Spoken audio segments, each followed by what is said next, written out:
आकाशवाणी दिल्ली प्रस्तुत करता है विशेष फोन इन कार्यक्रम रेडियो डॉक्टर।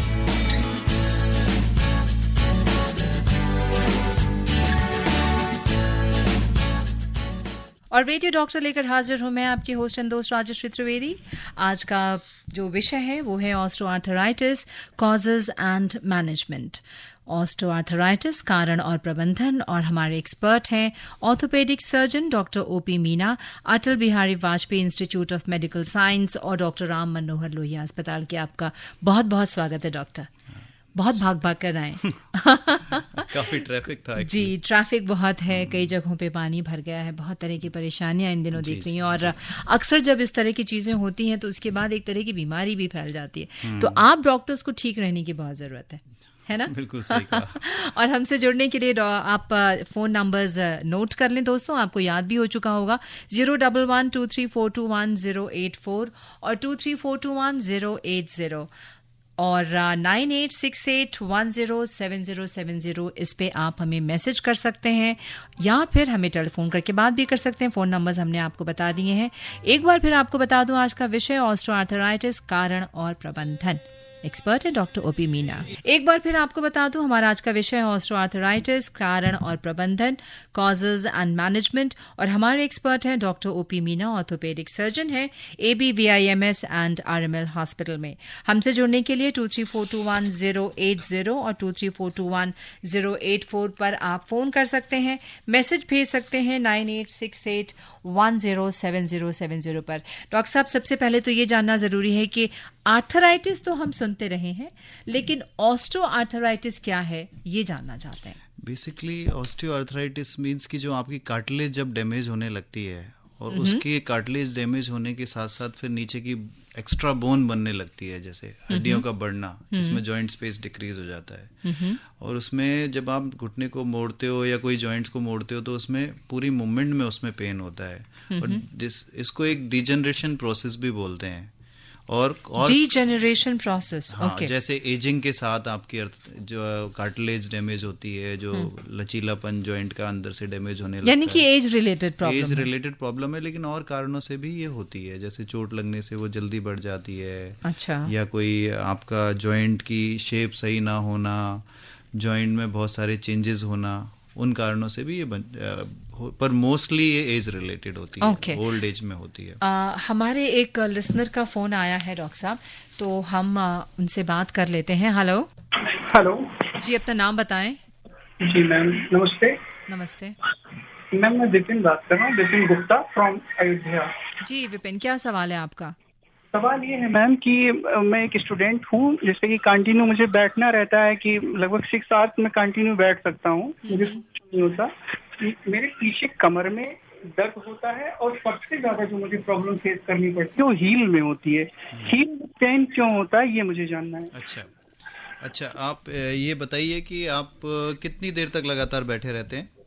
सर मिनिमम अगर मैं बताऊं तो 3 आवर्स तो मिनिमम मैं बैठता हूँ, मैक्सिमम 6 आवर्स। स्टूडेंट है ना डॉक्टर? स्टूडेंट है। एज क्या है आपकी अभी? अभी 23 ईयर हूँ। 20 ईयर। देखो, बैक पेन का जो मेन कारण है ना इस एज ग्रुप में, ये होता है कि यंग एज में कोई अर्थराइटिस चेंजेस तो होते नहीं हैं। यंग एज में होता है कि आप प्रोलॉन्ग जो सिटिंग करते हो ना, उससे आपकी पीछे की मसल्स और उस मसल्स में स्पाज्म होते हैं, कारण कि आपकी जो बैक की शेप है ना वो आप प्रॉपर नहीं रख पाते हैं। जैसे आप खूब निकाल के बैठते होंगे, उसके कारण वो पेन होना शुरू हो जाता है। वो लेटर ऑन धीरे धीरे वो बढ़ता है। फिर तो आप एक तो अपनी शेप सही रखें। दूसरा, हील का पेन आप बात कर रहे हैं तो ये हो सकता है कि आपका यूरिक एसिड कुछ डिरेंज रहता हो, आप अपना यूरिक एसिड चेक कराएं। या फिर हो सकता है कि आपको जैसे होता है ना कुछ एक्टिविटी ज़्यादा ना करने के कारण वो जहाँ अटैचमेंट होता है टेंडो एक्लेस का, वहाँ पेन करने लग जाता है कई बार। तो थोड़ी सी अपनी फिजिकल एक्टिविटी रखें, स्ट्रेचिंग करें, स्ट्रेंथनिंग करें, और 2 घंटे से ज़्यादा कंटिन्यूस ना बैठें, चाहे 5 मिनट के बीच में उठ के फिर स्ट्रेचिंग करके बैठ जाएं। इसका मतलब कि पोस्चर बहुत इंपॉर्टेंट है, हम कैसे बैठते हैं ये बहुत इंपॉर्टेंट है। अगले श्रोता से बात करते हैं। हेलो नमस्कार मैम। नमस्कार जी, मैं लखनऊ से बात कर रहा हूँ। आरिफ। नाम कितना बदलते रहते हैं आप। चलिए सवाल पूछिए अपना। जी। नहीं मैम, 2 नाम है मेरे। हाँ, सवाल पूछे। जी। हाँ, जैसे अभी घुटनों के बारे में डॉक्टर साहब बता रहे थे, तो जैसे ये कोई एज पे होता है या कोई भी व्यक्ति को ये प्रॉब्लम हो सकता है? देखो, ये किसी भी व्यक्ति को हो सकता है। बहुत सारी चीज़ें हैं इसकी।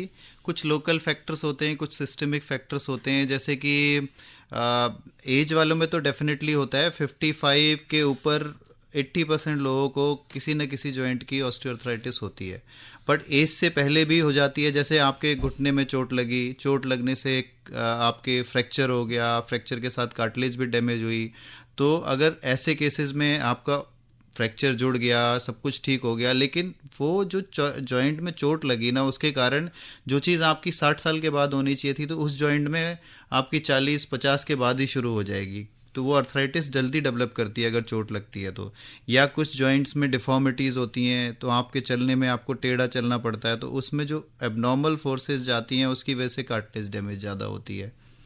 ओके डॉक्टर साहब, सिम्टम्स क्या होते हैं कि ये मतलब अगर इनिशियल स्टेज में पता चले तो क्या ये ठीक हो सकता है? सो सिम्टम्स क्या होते हैं? सिम्टम्स वैसे तो अधिकतर पेन करके कंप्लेन करता है ये ज़्यादातर। जैसे नीचे बैठ के उठने में पेन हो रहा है, अगर आप घुटनों की बात करें, हिप की बात करें अर्थराइटिस की, मोस्ट कॉमनली अधिकतर तो घुटनों में ही होता है। तो जब आप बैठ के उठते हैं तो आपको पेन महसूस होता है, सीढ़ियाँ चढ़ने में आपको पेन महसूस होता है। पेन के साथ साथ कई बार स्वेलिंग भी महसूस होती है कि उसका इन्फ्लेमेशन शुरू हो जाता है। उसके अलावा आपको कई बार साउंड आने शुरू हो जाते हैं, क्रेपिटस जैसे, हल्का जब घुटना मोड़ते हैं, क्योंकि वो अर्थराइटिक जॉइंट होने के कारण उसमें क्रेपिटस महसूस होते हैं, खुरदरापन महसूस होता है। इसके अलावा पैर टेढ़ा होने लग जाता है जैसे जैसे वो सीवियरिटी बढ़ती जाती है, वो एक प्रॉब्लम रहती है। और बाकी थकान रहना, जॉइंट के नीचे और जॉइंट के ऊपर मसल्स में पेन होना शुरू हो जाता है।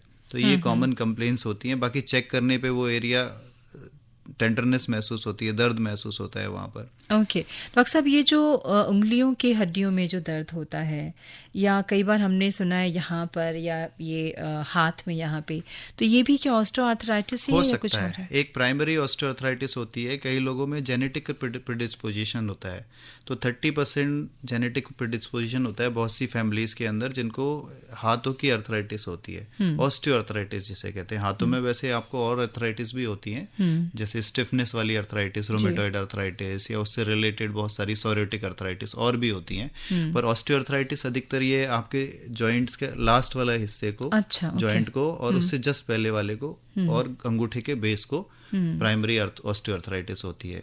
तो उन फैमिली डिस्पोजिशन ज़्यादा होता है, या कई लोगों का जो काम ज़्यादा है जिसमें हैवी चीज़ उठानी है रोज पूरे टाइम सुबह से शाम तक, उनमें ये थंब के बेस का अधिकतर ऑस्टियोआर्थराइटिस क्यों हो जाता है? आपने कहा कि डीजेनरेट होने लगते हैं इसी वजह से। वियर एंड टियर ज़्यादा होता है। जो कार्टिलेज होता है जॉइंट का, जो जॉइंट है दो हड्डियों के बाद उनके आगे एक कार्टिलेज होता है, एक सॉफ्ट पार्ट होता है जो जॉइंट को लुब्रिकेट करता है बेसिकली, जिससे फ्रिक्शन नहीं होता, डैमेज कम होता है। तो कार्टिलेज धीरे धीरे डैमेज होता है, वो एक्सेसिव यूज की वजह से होता है, activity related. Excessive use, overload excessive use के लिए। जैसे घुटनों का मामला लो, जो लोग ज्यादा नीचे बैठ के काम करते हैं, सीढ़ियाँ चढ़ना उतरना ज्यादा है, स्पोर्ट्स एक्टिविटी बहुत ज्यादा है, उनमें वियर एंड टियर ज्यादा होता है, उनका टूट फूट ज्यादा होती है। और कार्टिलेज पे ये बहुत ज़रूरी है आपसे जानना, बिकॉज लोग कहते हैं कि हेल्दी रहने के लिए आप स्टेयर केस लें, आप लिफ्ट न लें, no matter what age you are, unless you are very old, और आप सीढ़ियाँ नहीं चढ़ सकते हैं। तो यहाँ पे ये आपसे जानना बहुत ज़रूरी है। आपने कहा एक्सेसिव यूज़, यानी कि अगर आप सीढ़ी लिफ्ट ले सकते हैं तो आप सीढ़ियों से क्यों जाएंगे? बिल्कुल। तो ये सोच गलत है, ये मिथ है कि आप सीढ़ियां लें और आप लिफ्ट नहीं जाएं। उसमें एक इक्विलिब्रियम मेंटेन होता है। जैसे आपकी मसल स्ट्रेंथ अच्छी है, आपकी कार्टिलेज भी अच्छी है, यंग एज है, तो आपकी कार्टिलेज थिक होती है। ओवर द टाइम वो धीरे धीरे थिन होने लगती है, वो डैमेज होने, मतलब उसकी एक एजिंग प्रोसेस होती है। तो एक पर्टिकुलर एज के बाद अगर आप स्टेयर्स ज़्यादा चढ़ेंगे, नीचे बैठने वाला ज़्यादा, टॉयलेट नीचे वाला यूज़ करेंगे, तो उतना ही वो बोन्स और कार्टिलेज आपस में रब करेंगे, उतना ही उनमें डैमेज ज़्यादा होता है। इसीलिए एक एज के बाद बहुत एक्सेसिव सीढ़ियाँ चढ़ना, ये सब अवॉइड करना। माना आप प्लेन पे चल सकते हो जितना मर्जी, रैंप भी यूज़ कर सकते हो, बिल्कुल, रैंप भी फायदेमंद होता है, पर सीढ़ियाँ नहीं, स्टेयर्स। अच्छा, ये लोग जो ट्रेडमिल पे दौड़ते हैं जिम में, वो हाँ, नहीं दौड़ सकते हैं स्लो कोई इशू नहीं है, बट उसमें यही है कि आप रोज एक्सेसिव ना दौड़ें, मतलब क्रॉस ट्रेनर यूज करें, अपने नीज को अब्यूज ना करें। हाँ, अब्यूज। डॉक्टर साहब, आपने बताया क्या सिम्टम्स हैं इसके, और कई बार ये हेरिडिटरी भी हो जाता है। आपने बताया अगर किसी को फैमिली में रहा है पहले, तो ऐसा ना हो, हेरिडिटरी ये प्रॉब्लम ना हो, उसके लिए भी कुछ ऐसे हैं कि आप शुरू से बहुत ध्यान रखें कुछ खाने पीने का, या व्हाटएवर मेडिकेशन या एक्सरसाइजेस? आपने सही कहा, लेकिन हेरिडिटरी होने से ये ज़रूरी नहीं है कि आपको वो होगा ही होगा। हेरिडिटरी से ये होता है कि आपकी फैमिली में फैमिली प्रेडिस्पोजिशन है, तो अगर आप चीज़ों का ध्यान नहीं रखेंगे, जैसे अपना वेट सही नहीं रखेंगे, मसल्स एक्सरसाइजेस नहीं करेंगे, और उसके लिए जो सावधानियाँ, नीचे बैठना उठना और ये सब, और प्रॉपर डाइट नहीं लेंगे, तो डेफिनेटली वो होने के चांसेस काफ़ी ज़्यादा हैं, क्योंकि आपकी फैमिली में है। अगर आप सावधानियां रखेंगे, जो मैंने कहा वो सब आप ध्यान रखेंगे, तो ज़रूरी नहीं है कि आपको हो, लेकिन वो एक टेंडेंसी होने से ही होता है कि अगर ध्यान नहीं रखा तो वो होगा। इसलिए आपने कहा कि उठना बैठना, खाने पे ध्यान देना, इन सारी चीज़ों का बहुत इम्पोर्टेंस है। अपने एक लिसनर से जुड़ते हैं डॉक्टर साहब। हेलो, इनका सवाल हमने पूछा था, शायद वो लखनऊ से कहीं से बोल रहे थे। वो कह रहे थे कि उनके कंधे का जो जोड़ है उसमें बहुत दर्द होता है। I hope he is listening, because हमने उनको फ़ोन पे रखा था कि आप 2 मिनट 1 मिनट रुकिएगा, and probably he got disconnected। देखो, अब कंधे का जोड़ का भी अर्थराइटिस होता है, जिसे एक्रोमियोक्लेविकुलर जॉइंट बोलते हैं हम, जो कंधे के जस्ट ऊपर होता है। वैसे तो शोल्डर जॉइंट इज डिफरेंट, पर कंधे के ऊपर का जो जॉइंट, मेरे ख्याल से वो एसी जॉइंट के एक्रोमियोक्लेविकुलर जॉइंट की बात कर रहे हैं, उसका भी अर्थराइटिस होता है। बहुत काफ़ी एज के बाद जिनकी एक्टिविटी, ओवरहेड एक्टिविटी ज़्यादा होती है, वेट उठाने वाली या स्पोर्ट्स पर्सन होते हैं, उनको अर्थराइटिस ज़्यादा होती है। तो वो डिपेंड करता है, एक्सरे करा के देखना पड़ता है, कितना चेक करके देखना पड़ेगा पेशेंट को कि कितना सीवियर है। वैसे इलाज के लिए सिकाई, एक्सरसाइजेज और कुछ मेडिसिन इसके लिए प्रिस्क्राइब की जाती हैं, और एक्टिविटी मॉडिफिकेशंस करना होता है, यही सब किया जाता है। बाकी और डिटेल में आप बताते तो मैं कुछ हेल्प कर सकता हूँ। बिल्कुल। एक लिसनर से जुड़ते हैं। हेलो जी, अपना नाम बताएं। नमस्कार मैडम। नमस्कार, मैं रविंदर कुमार कैंपो गुराया से बोल रहा हूँ जी। हाँ, क्या सवाल है आपका रविंदर जी? सवाल ये है कि मेरी वाइफ है 55 की, तो वो 1 साल से दवाई खा रही है, सारे टेस्ट वगैरह करवाए थे घुटनों के, तो घुटनों में अर्थराइटिस थोड़ा सा है, अब डॉक्टर बोल रहे हैं। तो 1 साल से दवाई खा रहे हैं, थोड़ा कैल्शियम की है, कोई पेन किलर है, थोड़ा सा दे रहे हैं, तो मतलब वो आराम नहीं आ रहा। मैं डॉक्टर साहब से ये पूछना चाहता हूँ कि इसका कोई इलाज पक्का है या वैसे टेम्परेरी तौर पे ही है ये?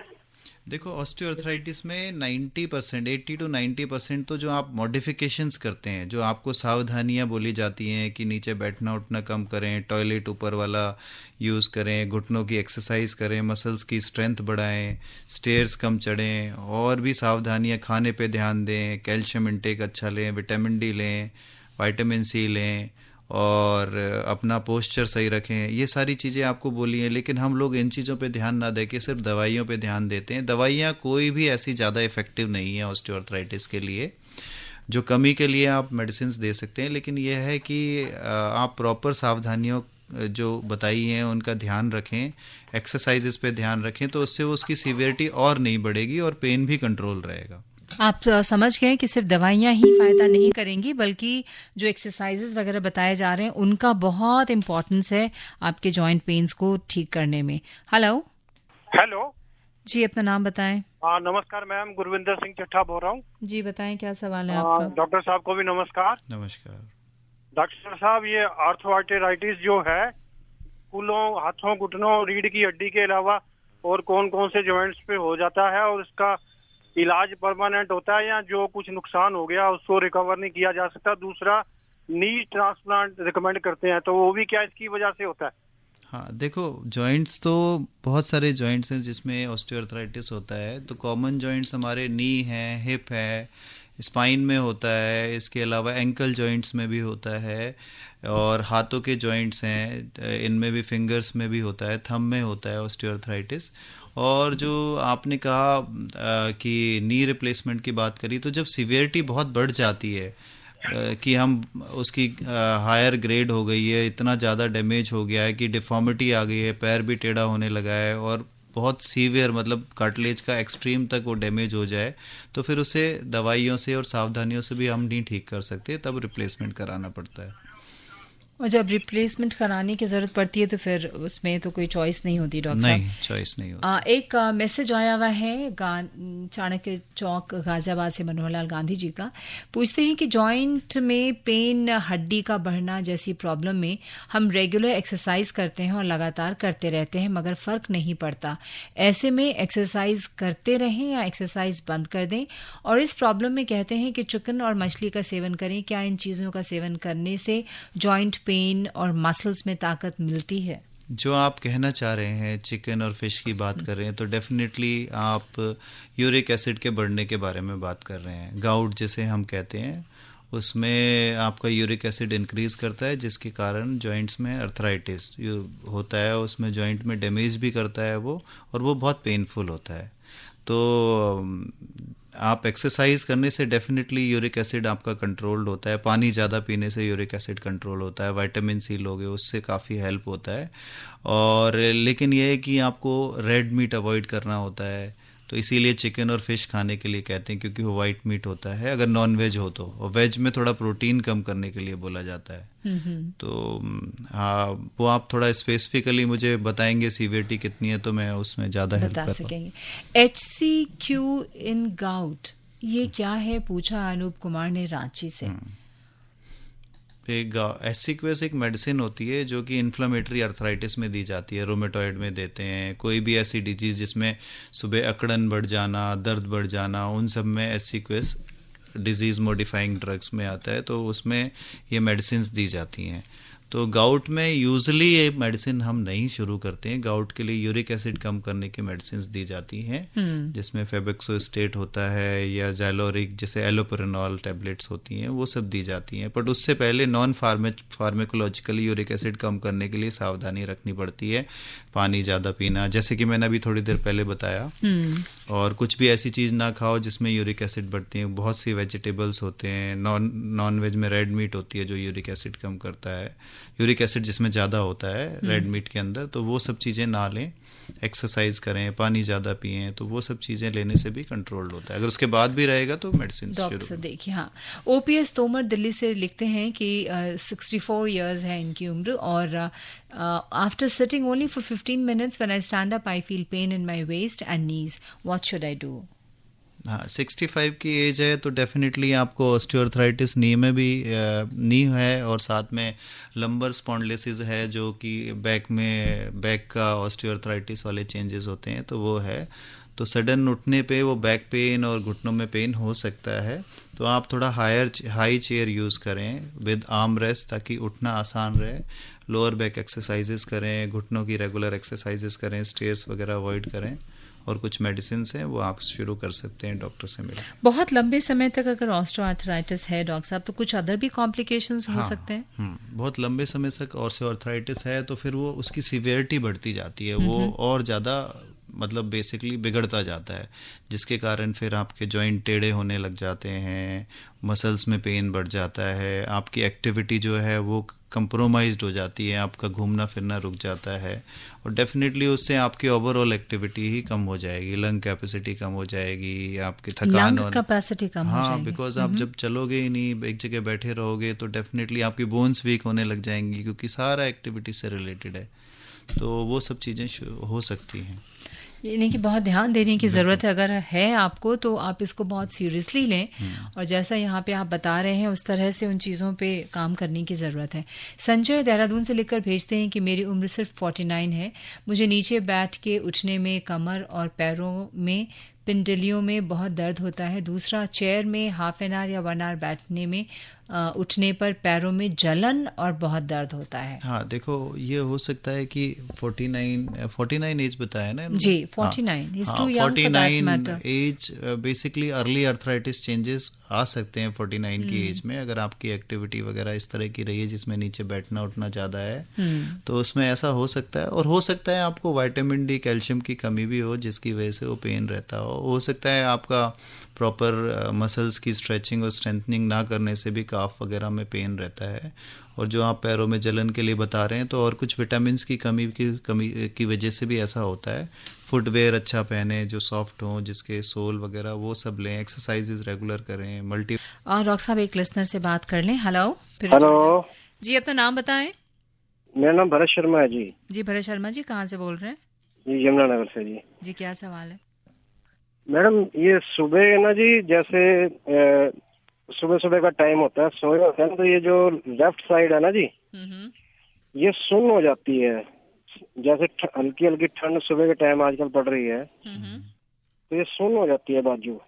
अच्छा, बाजू सुन्न हो जाती है, जॉइंट जो है सुन्न हो जाता है। अच्छा, जॉइंट सुन्न होता है या पूरी बाजू में सुन्नपन महसूस होता है? हाँ जी, पूरी बाजू ही होती है जी। अच्छा, सोने के बाद? हाँ तो जी, सुबह के सुबह जो ठंड लगती है उस टाइम में सोते सोते। अच्छा, वैसे दिन में ठीक रहती है? हाँ जी, दिन में ठीक रहती है जी। अच्छा, तो ऐसा तो नहीं कि बाजू को आप सर के नीचे लगा के सोते हैं? हाँ जी, कैसे जी? जैसे कई बार हेड के नीचे हम ऊपर की तरफ हाथ रख के उसको जैसे बाजू का दबने से भी ये सुनपन हो जाता है, इसलिए कि कई बार हाथ नीचे दब जाना या सर के नीचे नहीं, ऐसे नहीं होता जी। ये डेली मतलब कि सुबह के टाइम में हो रहा है, ऐसे नहीं होता कि मैं बाजू रखी होती है। और कितनी देर में ठीक होती है फिर? ये जैसे मान लीजिए हाथ हिलाया, ऐसे ऐसे एक्सरसाइज करी तो ठीक होती है। हाँ, तो ये सुनपन हथेली में ही तो नहीं आता है या ऊपर भी आता है, कोहनी के ऊपर? कभी कभी हथेली में भी शायद महसूस किया है। या रात को सोते सोते नींद तो नहीं खुल जाती, झटका मारना पड़ता है, ऐसा तो नहीं होता है? कभी कभी ऐसे एकदम होता है, कभी कभी। हाँ, तो ये आपके यहाँ पर एक नस होती है, ये जो आपके कलाई के ऊपर मीडियन नर्व, जो तो कार्पल टनल सिंड्रोम बोलते हैं, तो उसमें सूजन आने के आसपास वो नस के, तो उसकी वजह से ये प्रॉब्लम शुरू होती है। तो आप एक बार इसको दिखाएं, कुछ जांचें वगैरह होंगी इसकी, वो करवाएं, कुछ मेडिसिन शुरू करवाएंगे, कुछ एक्सरसाइज बताएंगे इसके लिए, तो वो ठीक हो जाएगा आपका। थैंक यू हमसे जुड़ने के लिए। हेलो। हेलो, अपना नाम बताएं।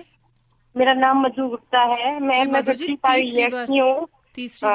आपको नमस्ते डॉक्टर साहब को नमस्ते।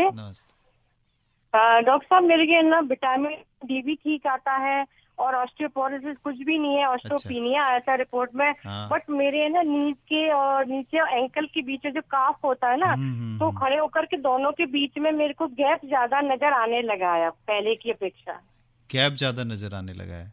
आपको टेढ़ापन महसूस होने लगा है पैरों में? हल्का हल्का लगता है। लोग कहते हैं, मुझे नहीं लगता। मैं चलती हूँ तो मेरे हस्बैंड बोलेंगे कि पहले से गैप ज्यादा आ गया है। या तो मैं जिम करती हूँ, काफ एक्सरसाइज करती हूँ, उससे तो हो सकता है, बिल्कुल हो सकता है। वो तो आपके एक्सरे देखने पड़ेंगे। वो एक तरह का स्पेशल एक्सरे कराया जाता है जिसमें स्टैंडिंग एक्सरे बोलते हैं, खड़े होके, जिसमें आपके कूलों से लेकर पैरों तक का पूरा एक्सरे किया जाता है। उसमें वो देखा जाता है कितना एंगल चेंज हो रहा है आपका।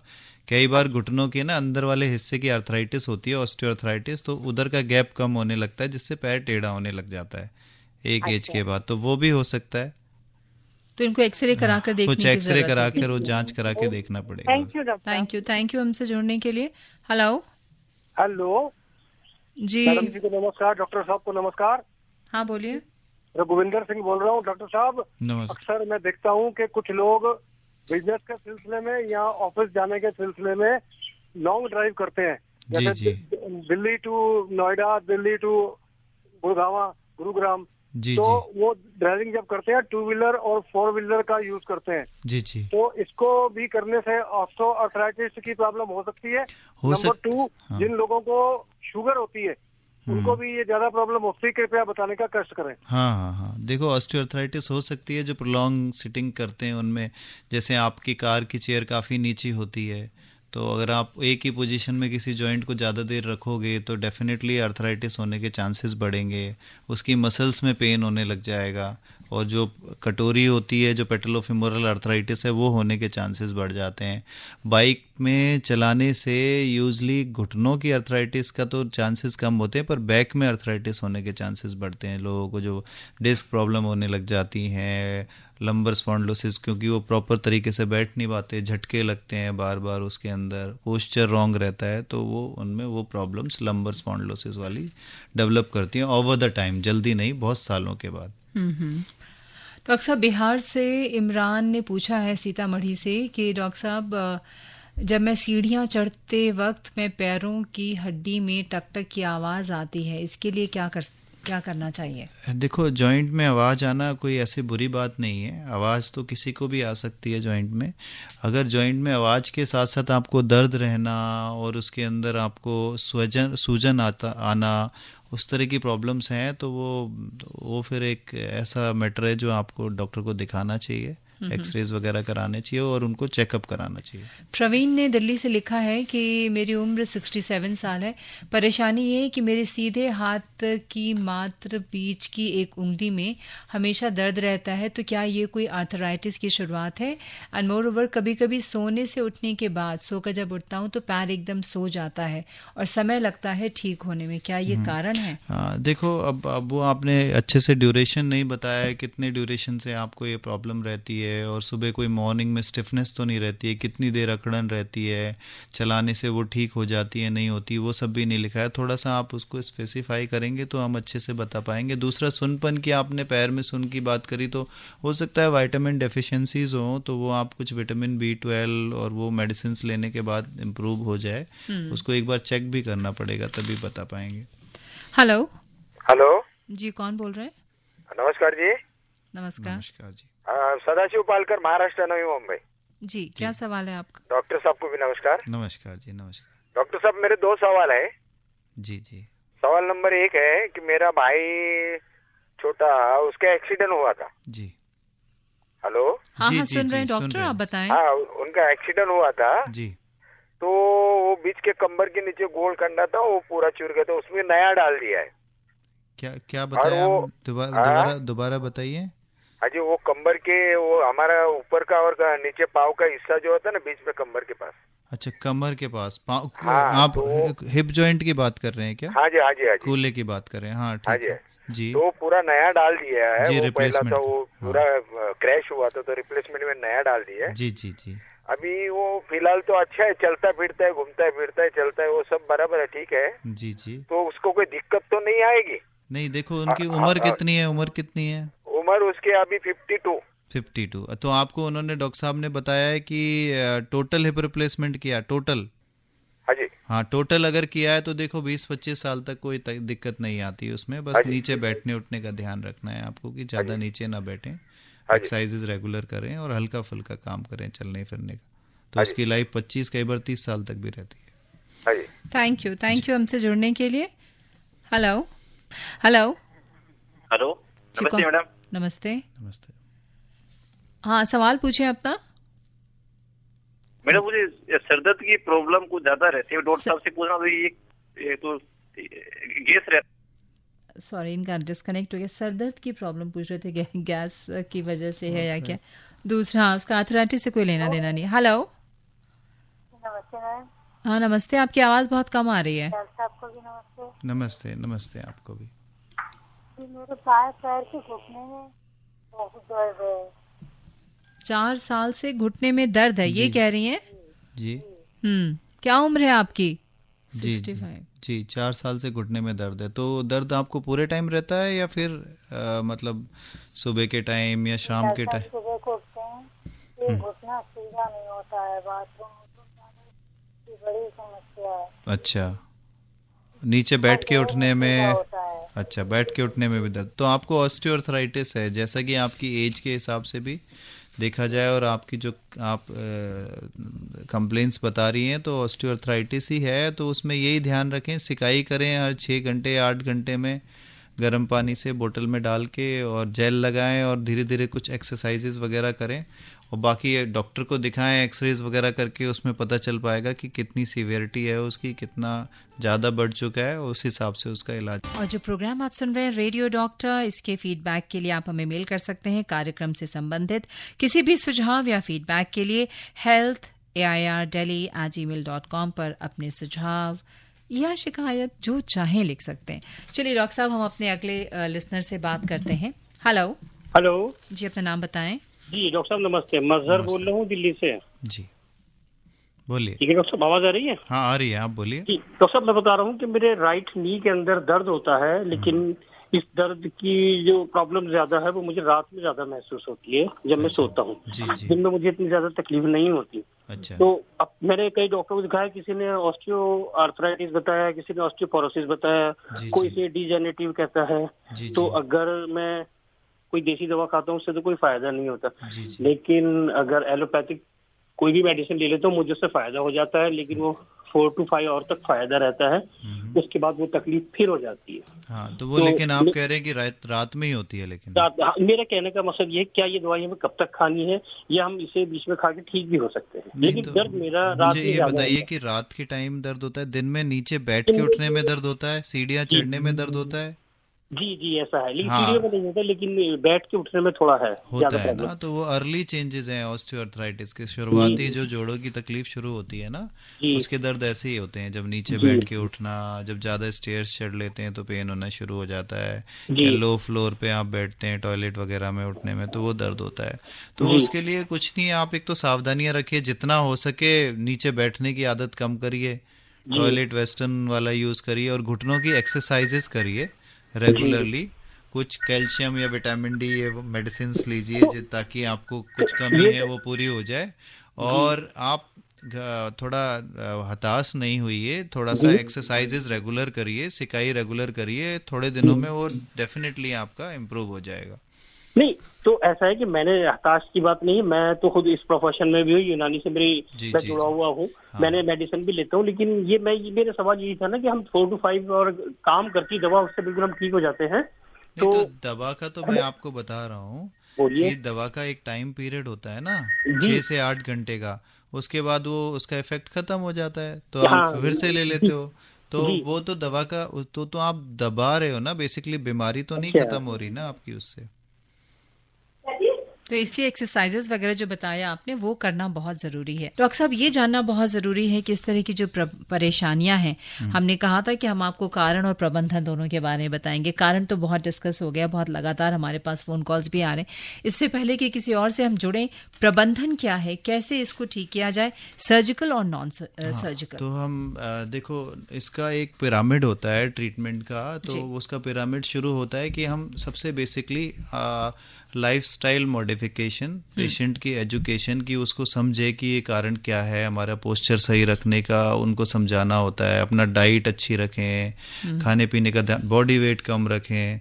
तो एक लाइन तो ये होती है ट्रीटमेंट की। सेकंड लाइन होती है सेल्फ हेल्प, कि आप खुद से ही जब आपको दर्द होने लगे तो आपको लगे ऑस्टियोआर्थराइटिस एज भी हो गई है, पेन भी रहता है, तो आप जेल लगा सकते हैं, सिकाई कर सकते हैं, थोड़ा नीचे बैठना उठना कम कर सकते हैं। उसके अलावा अगर आपका फिर भी नहीं ठीक होता तो आप डॉक्टर से मिलेंगे, डॉक्टर आपको कुछ मेडिसिन देंगे जो नॉन फार्माकोलॉजी, मतलब वो आपको एडवाइस के साथ साथ कुछ दवाइयाँ भी देंगे, जिसमें कुछ दवाइयाँ होती हैं जो पेन के लिए होती हैं, NSAIDs बोलते हैं। वो आपको कुछ दिन देने के बाद थोड़ा पेन कम होगा, फिर वो आपको एक्सरसाइजेस के लिए बोलेंगे, सिकाई करने के लिए बोलेंगे, कुछ मॉडिफिकेशंस करने के लिए बोलेंगे। इसके अलावा फिर जो दूसरा ऑप्शंस आता है, कुछ फुटवेयर मॉडिफिकेशंस के लिए बोलेंगे, और इसके अलावा और कुछ मेडिसिन्स होती हैं, थोड़ी एडवांस हैं, पर बहुत ज़्यादा उनका इफेक्ट ऐसा नहीं है।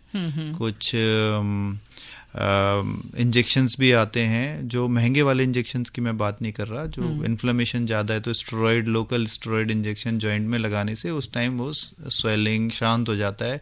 या कुछ केसेस में हम उसको स्प्लिंटेज दे देते हैं, जैसे प्लास्टर लगा दिया या ब्रेस लगा दिया, थोड़े दिन के लिए रेस्ट दे दिया जॉइंट को, तो उसकी सूजन वगैरह कम हो जाती है। फिर आप धीरे धीरे उसकी एक्सरसाइजेस करके उसको ठीक कर सकते हैं। अब ये तो बात रही जब आप बिना सर्जिकली इनको ट्रीट करते हैं।